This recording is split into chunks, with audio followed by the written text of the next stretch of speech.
Howdy y'all, this will be the Primitive Man lesson part 2 where we add color to our primitive man. So you can see mine is looking a little drab, he's all gray. We're going to spice him up and give him some color. So I already have everything labeled, I have my guy right here, and we're ready to get going. So what we're going to use for this is we're going to use something called the hypershade. Where you find it is in two different well, it's in the same spot. It's like the same thing, but you can find it in two different locations. So one is you'll see like this little blue olive or eyeball up here. You left click on it one time and it opens up the hypershade window. You can also hit this red X real quick and you can do Windows, rendering editors, hypershade. I'll tell you either way to get there, either the little blue olive or Windows menu, rendering editors, hypershade. They both take you to the same spot. This is where you can make materials. Materials are very important because they let you add color to things.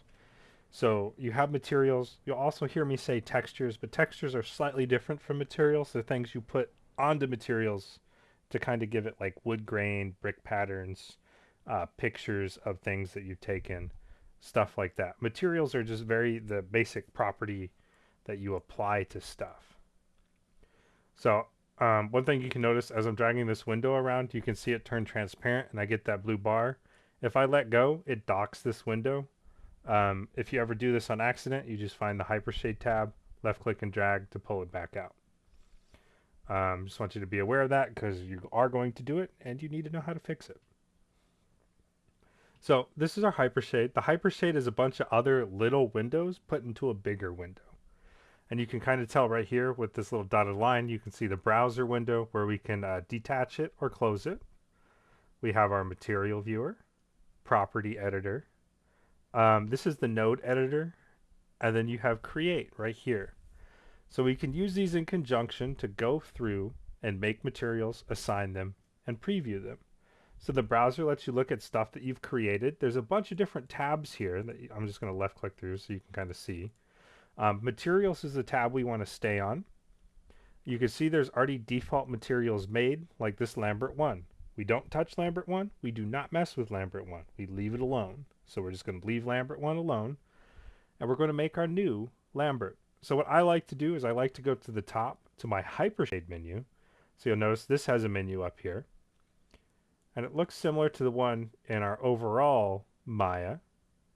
But we want the Hypershade menu. And we're going to go about 4 from the right to the Create menu in Hypershade.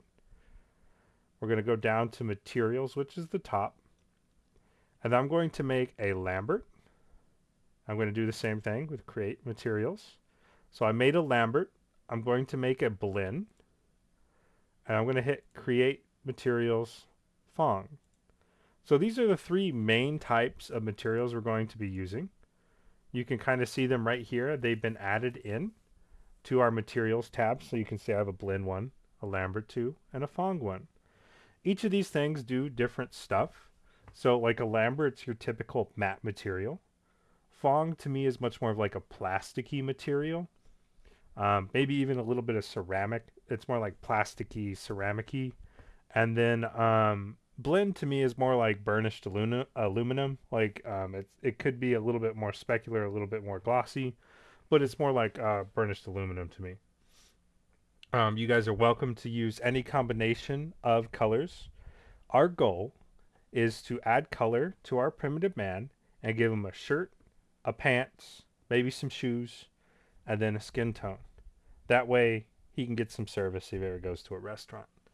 So I've made 3. So I have pants, shirt, skin tone. I need some shoes. You don't have to add shoes. I want to add shoes. So I'm going to create another Phong. So create materials Phong. And what I'm going to do is I'm going to label it. So I'll go to Blend 1 for me. This could be any of your Lamberts that you make or whatever. And you can see on the right hand side, we now have stuff to work with. We have a material viewer, which previews what our material looks like. We have our property editor right here, which lets us edit the properties of our material. And this is where you kind of really go in and you can change colors, change names, which is very important. So I have blend one right here. I believe I wanted this to be a shirt. So I'm going to call this shirt. And I'm going to add an underscore here. And I'm going to add MTL for material. So I use MTL as shorthand for material. You can also type matte for material, whichever you prefer. But you want to label it as some kind of material. You could even label it as a blend, so that way you know what it is. I just prefer material as a kind of a catch-all. So I have my material, and then I'm going to go down to all this common material properties, and the only one we really care about right now is color. You change color by left-clicking on this rectangular box. It opens up kind of the color stuff here. It has some starter colors for you to go through, a bunch of different shades. And then depending on how you like to do stuff, you can go down here to this little mixing space, change the hue, the saturation, and then the value. Or if you kind of like the one that Photoshop had in a slightly different format, you can go here and adjust it as well. So I'm going to give my guy a bright pink shirt, because why not? And then whenever you're done, you just move off, and it's changed the color. If you notice, this material preview up here changes in real time to reflect whatever we have selected. You'll see recent selections right here in these color swatches, so I'm just going to grab the one I previously had, and I think that looks pretty nice. You'll notice some other things down here that basically tell you what they are, like transparency. Makes your material transparent. Ambient color kind of adds a little bit of light to it. So does incandescence. Incandescence actually makes it glow for the purposes of the Maya rendering system. Diffuse just kind of tells you how much color is in there. Same thing with specular color, like what color are the highlights. I could probably make these like a fun baby blue to kind of give it an interesting color. And then just go through, mess with these different options and see what you can come up with. Like make some fun materials. So I made my shirt. So I'm going to go to my Lambert 2. I'm just going to call this skin MTL. And I'm going to make my guy look like he's from The Simpsons. So I'll just give a bright yellow. You'll notice the Lambert has a different material properties from the blend. So that's why it's important to understand what material you're kind of grabbing, is because those material properties are different and they do matter. I'll have Fong. I'll make this as pants. MTL. You hit return whenever you're done typing a name. So I have pink shirt. Let's give him... Yeah, let's give him like a lime green pair of pants. And since I was going to add a specular color, so let's add a yellow in there to make it really pop. Okay, so I got some pants. And then these are my shoes. MTL. And I'm just going to give him a pair of boring shoes. There we go. Yeah, there we go. All right. Yeah, just got a pair of boring leather shoes or boots or whatever I wanted to represent. It could be anything. And I got those. And then I have everything lined up, ready to go. Two things I didn't talk about here is this Create tab and this Node editor. So this Create tab right here, it does the same thing as the Create menu. It's just a much more visual format. You guys are welcome to use it if you want to. I'm almost never going to use it. You'll never see me use it in the videos. It's there. I don't use it. This node editor is pretty cool. So let me grab the pants. Just so you guys can see what it looks like. So this will kind of show, like, I made a bunch of stuff, so you can see a bunch of stuff on the node editor. We're not really going to mess with it in this class. I just want you to know it exists. And if you mess with it wrong, you can really mess up your stuff. So like if I delete this, I've just deleted my material. This could also be a pretty powerful tool. It really shows you a visual format about what your material is kind of plugging into and what inputs are plugging into it. So if you really want to kind of explore that, you can, but for the purposes of this class, we're not really going to use it. The only thing you really need to know about it is a tool. It could be very powerful, but it's also very dangerous in the sense it's very easy to mess up and ruin what you've made.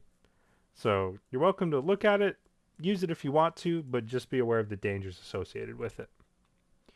What I'm going to do is, since I have labeled everything that I'm using, you'll notice it kind of reorganized somewhat alphabetically, is I'm going to minimize my hypershade. Um, there are a couple different ways you are able to go through and add your materials to your primitive man. The most basic way is if I get my hypershade back. Here we are. I'm going to restore. As you can see, my hypershade, as I can kind of move it by grabbing this little bar at the top. So I can see my primitive man. So I'll pan over with Option middle mouse. Is like, let's say I want to give my character his pants. Is you use your middle mouse button to drag your pants material to where the pants are on your character. Now, as you guys can see, the drawback of this method is it takes a while. And depending on what you're assigning your material to, like if you have like 100 fence posts and you want them all to be your wood material, well, doing that 100 times isn't very conductive to having a good time. So there's a couple of different ways you can speed it up. You can hold shift to make a selection of objects, find the material in your hypershade, right click and hold. So all I did was right click my mouse down. It opens this radial or circular menu. And we just drag up to where we can see assign material to selection. And that just adds my material to the rest of my selection that I selected with shift left click. And that's a faster way of adding stuff. The other thing you can do, provided you name your stuff, and it's very important you name for this other method, is after you add your material, you can go through and let's say I'm going to give my character his shirt. So I'm going to hit Q for my selection so I don't run into that error. And I shift left click, so I hold shift and left click on each object I want to be part of my character's shirt. Is I can now right click and hold with my mouse. This opens a radial menu similar to what we saw before. We go to the very bottom where we can assign existing material. We will find our shirt MTL because we labeled it so we know what we're looking at. If you have like Lambert's 1 through 10 and then Thong 5 through 6, you're not going to know what you're looking at. It's very important you label it to use this method. And I'm holding right mouse button down the entire time. Is once you're done, once you have it highlighted, you let go, and it applies your material to the selection you had. So I'm going to do the same thing for my character's arms. So you can hold shift, left click and drag to add another selection.